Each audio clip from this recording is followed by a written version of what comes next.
بسم اللہ الرحمن الرحیم۔ قابل احترام دینی بھائی اور عزیزو، اللہ تبارک و تعالیٰ نے اپنے نیکوکار بندوں کے لیے جنت اور جنت کی لازوال نعمتیں تیار کر رکھی ہیں،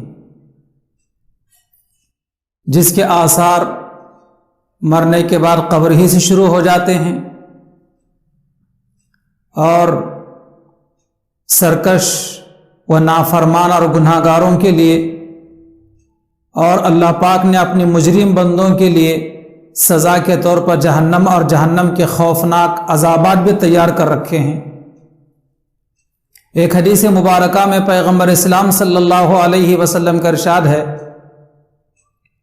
کہ 4 قسم کے لوگ ایسے ہیں جو لوگ نہ جنت میں داخل ہوں گے نہ جنت کی نعمتیں انہیں نصیب ہوں گی۔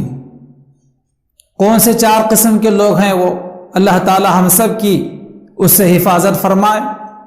ایک تو فرمایا آپ علیہ الصلاۃ والسلام نے مدمن الخمر، شراب کا پینے والا،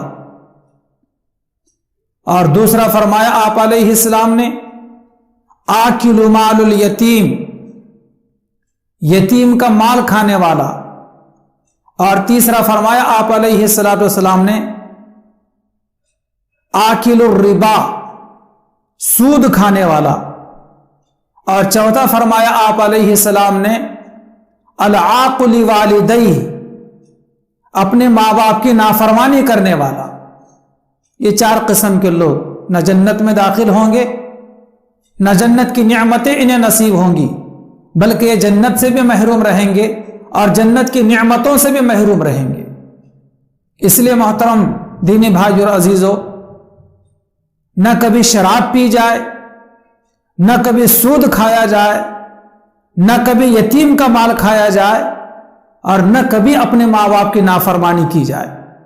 ان 4 چیزوں سے اپنے آپ کو دور رکھا جائے، بلکہ ہونا تو یہ چاہیے کہ جو شراب کا عادی ہو اس کی شراب چھڑانے کی کوشش کی جائے، جو سود خور ہو یا سودی کاروبار کرتا ہو تو اسے تعلیم و تلقین کی جائے تاکہ وہ سود سے، حرام خوری سے اور حرام کاروبار سے باز آ سکے، اور یتیم کا مال کھانے کے بجائے یتیم کی پرورش کی جائے اپنے مال سے، کہ بڑا ثواب ہے۔